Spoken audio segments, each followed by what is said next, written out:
Hello and welcome. He's often called the king of Bollywood, and almost everything he touches turns to gold. But he certainly faced a lot of challenges on the path to his remarkable stardom.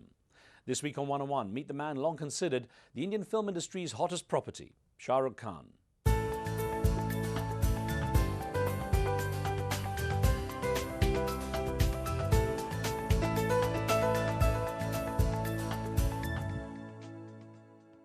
Few could have predicted the incredible success of this baby, born in India's capital, New Delhi, although Shahrukh Khan showed early promise as a performer at home. His parents, Mir Taj Mohammed and Latif Fatima, a photogenic couple, passed away while he was still young, leaving him feeling a little lost.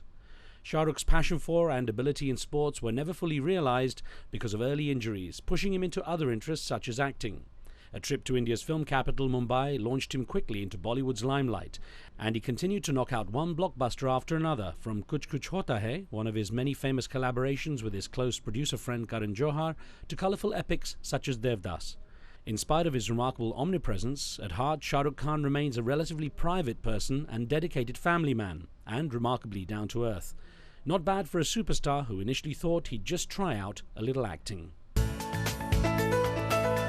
Shahrukh Khan, what a delight to talk with you. Thank you, Riz, and thank you to call me on the show, and really wonderful to see you again. Now, not to massage your ego, because it's widely known, you're pretty much at the top of the game. Your status as an actor is way beyond pretty much anyone else has, globally, because the way Indians are so loyal as well. But you've managed to stay at the top for quite a long time now. What is it you think that you do that keeps you so in tune with the audience?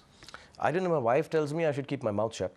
that will help her to maintain that position, or maybe that's it. But honestly speaking, I think I keep it very simple, Riz. I've always kept it very simple. So I wake up in the morning and I'm like, can I get that one shot right? Like I thought 20 years ago, that I hope I get that shot right. And I keep telling my wife, you know, I find it strange, I'm 44 now, and I wear makeup to work. Hey, maybe okay. Me too. Yeah, so we are all the same. Yeah, but I find it that, you know, I've kept it so simple. I'm not bothered about you know, what I'm going to do through the world of cinema for the world. No, I just want to make a film in which I am able to tell you a good story. So I think that really, keeping it simple and keeping it real, like everyone says, a lot of people in America keep it simple, keep it real. I think that really is the mantra, nothing else. Do you still feel challenged as an actor, though, considering all the diverse roles you've done? I do now, because, you know, I've reached an age where I'm noticing people are not giving me the kind of roles which were just run-of-the-mill and happy-go-lucky, you know, just come and let your hair fly in the air and sing a song in Switzerland and take the girl in your arms and run. Suddenly, I've passed that age, I realized that. And my friends and filmmakers now don't come with, it's a love story, or it's an action film. I think they are challenging me. Let me take you back in time. Born in New Delhi, what were those early years like? I remember them I think after I was 6 years old. I remember it very vividly because Delhi, beautiful cold fog. And I remember sitting on the ledge of this, you know, Delhi houses have verandas, small bungalows. So I used to sit on this wall, and my father told me that girls used to pass by, and I used to blow kisses to them and say, sweetheart. So I remember that. And I remember my father, there was a girl who walked into a house. This is my first memory. And it's very, very vivid. A girl walked into a house from the convent of Jesus and Mary. She must be 9th or 10th. And she walked in and told my dad that your son sits on this wall and blows kisses to me. There was this young, handsome man next to a house called Subhash. I still remember his name, Subhash Bhaiya, we used to call him. And my dad thought she's come in the wrong house. Obviously, it's that young boy who's blowing kisses to her. He said, wait, let my son come. And I was taking a bath. And I came running in. I was 6 years old. And I walked in, and my father, like, you know, this is my kid, darling, and you made a fool of yourself by coming here. I walked in and said, mwah, hey, sweetheart. So he tells me it's one of the most embarrassing moments of my life when he was alive. Post that, I remember being with my parents, only hearing that my dad used to be successful. I was with my dad, and I'm very proud of this. I'm very proud of this. I think my dad was the most successful failure in the world. Right, I read that. Yeah, because I was so proud because he spent a lot of time with me. And he would not have money. We would travel in buses, looking forward to buying a half ticket for me because he didn't have the money. You know, change. He used to take out these really, really small 5 paisa coins which were dirty, and he would just pay that off and get me onto the train. Didn't have food money, so he would give me groundnuts, peanuts. And I'm not saying we were poor, it's just that he was like that. But he taught me really good things, really, really nice things. Just listening to you, I know he was a very, very big influence in your life, and it comes out in the passion when you talk about him. Very sadly, you lost him when you were about 15 years old. Yeah. What did that do to you? I thought the world was very unfair. I mean, if I talk about it, I'll start crying because I was very young, didn't expect it. He was 52. You know, suddenly he had cancer, and all kids think that their fathers are superheroes. I never thought he'll die. I thought, you know, because he was a tough guy, 6'2", very good looking, and really tough. He genuinely was a Pathan, so very tough. And I thought nothing can happen to him. He was the only patient, which I remember again, who didn't lose his hair with chemotherapy. So you know, we would walk into the hospital, and it was very scary because sometimes the beds used to be empty. He was on a common ward, and you'd walk in, and my dad would just look at us, and you know, he'd do this, roll his eyes, and say that he's gone. And sometimes we walked in, and our dad wasn't there, but he'd gone for chemotherapy. But it was really harrowing. And then one fine evening, he just died. You know, he went back to the hospital and he died. And I remember our driver had left because of the odd hours. Our driver left the car and he went away. And I had to see my father's dead body and drive my mom back home. And I didn't know how to drive. I was 15. So I sat in the car and I started driving. And we reached home, and mom said, "When did you learn how to drive?" And I said, "I don't know. I just did." I'd never learned how to drive. And it was this strange thing that my father had died. I was driving a car, and my sister was really shocked. She fell sick. She's never recovered. She still hasn't recovered. She's much better off. But it was really, really shocking, really shocking. And it's something I've never been able to get over. And I tell everyone asks me my belief in God. So at the age of 15, I started getting angry with God.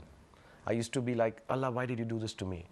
While I was still angry and fighting with God, everyone does, my mom died. Yeah, soon after, wasn't it? So I continued, still being angry with God, that this is really unfair. And then since she's died a year later, and till now, 20 years, I'm the hugest star with so much love. I've been thanking God.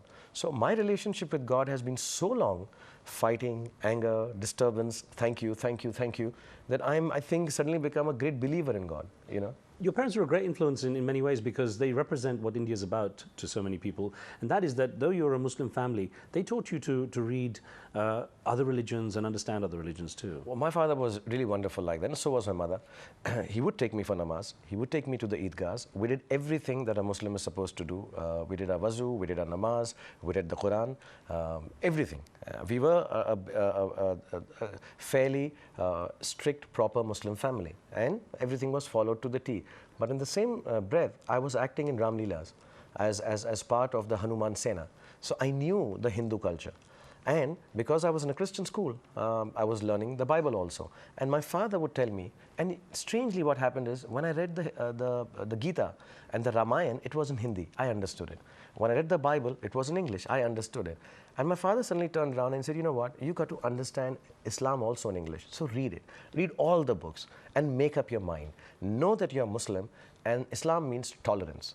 So first thing is get tolerant towards all the religions." So I try to do that with my kids. Of course, it's changed. I make them read all this on the internet now. You know, it's all there. But I try to teach them. So that was really, really wonderful of them.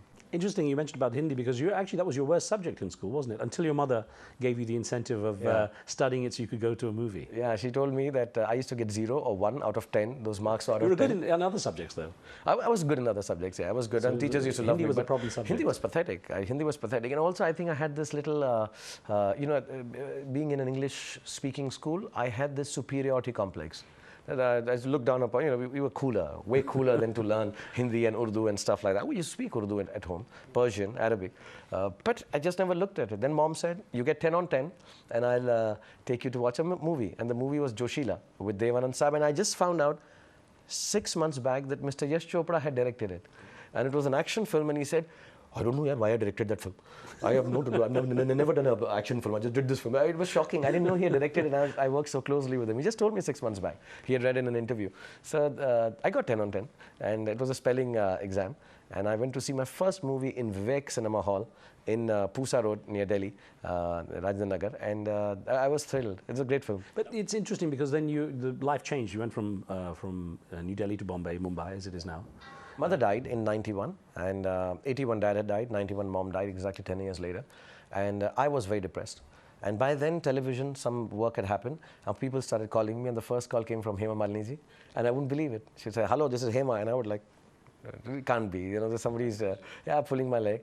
And then after mom died, I took one of those calls seriously and really asked, "Is that Hema Malini ji?" And she said, "Yes, I want you to do a film." I didn't want to be in films, and I say that with not being derogatory, just that I didn't think I was cut out for Hindi films. I wasn't that good. But I came to Mumbai, told my girlfriend then, who's my wife now, and my sister, who was very unwell, very, very unwell. And I told a few of the family members that I go to Mumbai for a change 1 year. I told my friends in theatre, I'm going for 1 year, and I'll go there, and just for, I don't want to, Delhi reminds me of my mom and dad, small house, I had nothing left. And I'm like, I just go for a year. My wife was against it. She said, oh, you'll become a movie star, then you sleep around with heroines and you'll do nonsense. So I'm like, listen, 1 year, I just want to go. So she's okay, I'll get married to you, we'll go.